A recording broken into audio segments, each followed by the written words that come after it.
They say a mother's love is unconditional. But what happens when a mother's jealousy is stronger than her love? My name is Linda, and this is the confession I should have made 30 years ago. I am 67 years old now. My hair is completely white. My hands shake a little when I pour my morning coffee. And every Sunday when my daughter calls me from California, I smile into the phone like everything is fine. But everything has never been fine. Not since 1987. My daughter's name is Claire. She is 44 years old now. A successful architect, married to a good man, 2 beautiful children. From the outside, her life looks perfect. And it is. No thanks to me. I grew up in a small town outside Chicago. My family didn't have much, but my mother always told me I was special, beautiful, meant for something bigger than that town. I believed her. When I was 22, I married Richard. He was kind, hardworking, steady, not exciting, but good. We moved to Chicago, had Claire when I was 23, and built a quiet life together. But quiet was never enough for me. I always wanted more. More attention, more admiration, more of everything. And then, when Claire was 15 years old, she became more beautiful than me. I know how terrible that sounds, I know. But I am telling you the truth because I'm 67 years old and I am tired of carrying this alone. It happened gradually. The way she walked into a room and people turned to look. The way her laughter made everyone lean closer. She didn't even try, and that made it worse somehow. My own husband, Richard, would look at her with such pride. She's something else, Linda, he'd say. And something dark would move through me. Something I didn't have a name for then. I have a name for it now. Jealousy. A mother, jealous of her own daughter. There was a boy. His name was Thomas Hayes. He was 18, from a good family, the kind of boy every mother in our neighborhood wanted for their daughter. He came to our house one Sunday afternoon, nervous, holding flowers, asking if he could take Claire to the school dance. Claire was upstairs getting ready, and I opened the door, and I smiled at Thomas Hayes, the way I used to smile when I was 22 and the world felt like mine. He smiled back. That should have been the end of it. It wasn't. I told him Claire wasn't feeling well, that she had called the whole thing off but forgot to tell him. I smiled apologetically and closed the door. Then I walked upstairs, knocked on Claire's door, and told her Thomas had come to say he couldn't make it, that he was sorry. Claire was quiet for a moment. Then she nodded and said, "Okay, Mom." 2 words. So trusting, so completely unaware. I stood in the hallway after her door closed, and I waited for guilt to come. But that night, it didn't. Instead, I felt something I am ashamed to admit even now. That was the first time I interfered in my daughter's life. But it wasn't the last, because Thomas Hayes came back, and what I did the second time changed Claire's future forever. They say the worst lies are the ones we tell ourselves. I told myself I was protecting my daughter. But the truth was, I was protecting my ego. Thomas Hayes came back. I didn't expect that. It was a Tuesday evening. Richard was working late. Claire was at school practice. And I was alone in the kitchen when the doorbell rang. He was standing there again, same nervous energy. But this time, no flowers. "Mrs. Linda, I just wanted to apologize directly," he said. "I don't know what happened last time, but I never called off the dance. I would never do that to Claire." My heart stopped. I had not prepared for this. I smiled slowly, the way I had practiced my whole life when situations got uncomfortable. "Thomas, Claire told me herself," I said calmly. "She said you called and canceled." He frowned. "That's not possible." I never called. We stood there for a moment. 2 people, both knowing something wasn't adding up. "I think there must be some misunderstanding," I said finally. "Claire has been stressed with school. Maybe she got confused." He looked at me for a long moment. Something in his eyes told me he didn't fully believe me. But he was 18, polite, and I was his friend's mother. So he nodded slowly. Can I talk to her? If that's okay?" And this is where I made my second mistake. Bigger than the first. "She's not home right now," I said. "But I'll tell her you stopped by." I never told her. Not that day. Not that week, not ever. Instead, I told Claire that Thomas had come by to say he had feelings for another girl and didn't want any awkwardness between them. I watched her face as I said those words. She was 15, trying so hard to look like it didn't hurt. "Oh," she said quietly. "Okay." Just like that. She trusted me so completely. It never even occurred to her to question what I said. That night, I lay in bed next to Richard, staring at the ceiling, and I waited again for guilt to arrive. This time, it came. Small, quiet, But it came. I pushed it down. The way you push down something uncomfortable when you don't want to face it. You just cover it with other thoughts, other days, other routines. Weeks passed. Claire threw herself into her studies, her art, her future. Thomas Hayes eventually moved on, started dating a girl from the next neighborhood. They were together all through high school. And Claire, my brilliant, beautiful daughter, never knew why the boy she liked had suddenly disappeared from her life. But I knew every single day. Years passed. Claire graduated top of her class, got a full scholarship to study architecture in New York. Richard cried at the airport when she left. I smiled and waved, and as her plane disappeared into the clouds, I felt something I hadn't expected. Loneliness. Because the truth was, I had spent so many years being threatened by her light that I had never stopped to simply love her.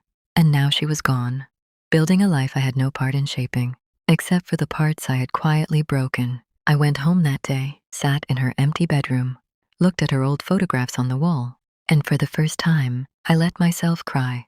Not for her. For me, for the mother I should have been. Claire built a beautiful life in New York, and I was proud. From a distance, but then, 15 years later, Thomas Hayes walked back into our lives, and everything I had buried was about to come to the surface. 15 years is a long time, long enough to forget, long enough to pretend. But some things don't disappear with time. They just wait quietly, until the moment you least expect them. Claire called me on a Thursday morning. Her voice was different, lighter than usual, like something good had happened that she couldn't quite contain. "Mom, you won't believe who I ran into." I was standing in my kitchen, coffee in hand, completely unprepared. "Thomas Hayes," she said. The coffee cup almost slipped from my fingers. "He's an architect too. We met at a conference in Chicago." "Mom, after all these years." I sat down slowly. "That's wonderful, sweetheart," I managed. "We had coffee and talked for 3 hours," she continued. It was like no time had passed at all. "He never married, Mom. Can you believe that?" I could believe it, because I knew things Claire didn't. "He asked about you, actually," she said. My heart stopped completely. "Me?" "Yes, he said he always remembered our family fondly." She paused. "Mom, I think I still have feelings for him. Isn't that crazy? After all these years?" I didn't answer immediately. Outside my window, the sky was gray, heavy, like it was carrying something it couldn't hold much longer. "Linda, you still there?" Yes, I'm here," I said quietly. I'm happy for you, Claire." But I wasn't happy. I was terrified, because Thomas Hayes was back, and he was smart, and sooner or later, he would remember the things that never added up. The canceled dance, the phone call that never happened, the girl who suddenly stopped responding. Claire started seeing Thomas regularly after that conference. Every week she called me with updates. Their first dinner, their first weekend trip, the way he made her laugh, and every week, I smiled into the phone and said all the right things, while inside, something was slowly unraveling. Richard noticed. "You seem distant," he said one evening. "I'm fine," I replied, but I wasn't fine. Because one evening, Claire called and said something that made everything feel like it was closing in. "Thomas told me something strange today, Mom." I went completely still. He said he never canceled the school dance. He said he came to our house twice, and both times you told him I wasn't available. She paused. "Isn't that weird? Why would he remember it so differently?" Silence, the longest silence of my life. "Claire, I told him he must be confused," she said.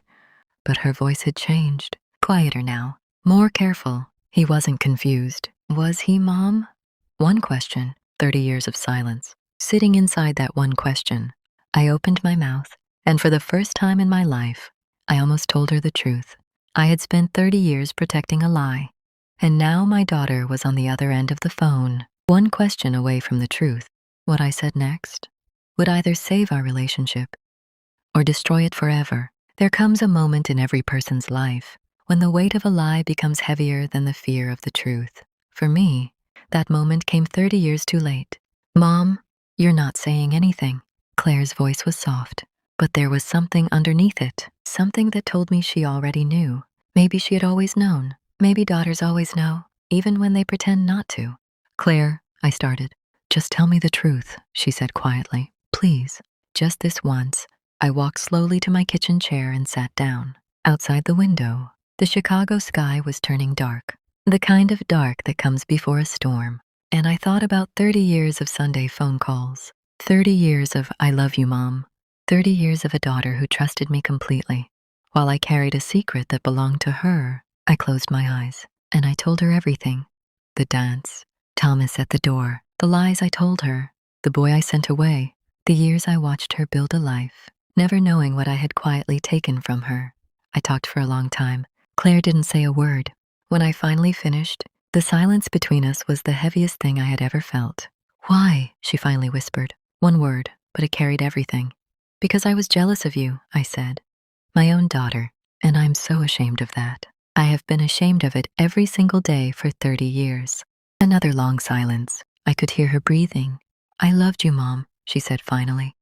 Her voice cracked on the last word. Loved, past tense. That single word broke something inside me that I don't think ever fully healed. I know, I whispered.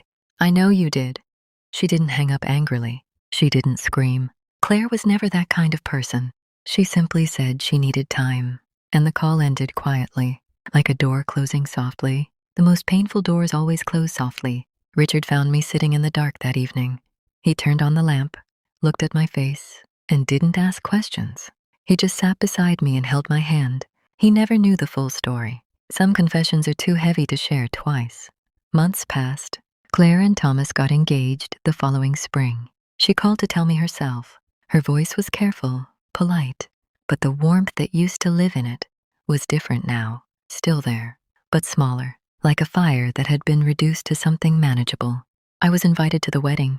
I sat in the third row, watched my daughter walk down the aisle, toward the man I had stolen 30 years from her, and I smiled through every single moment, because she deserved that day to be perfect, even if I didn't deserve to be there. Today I am 67 years old.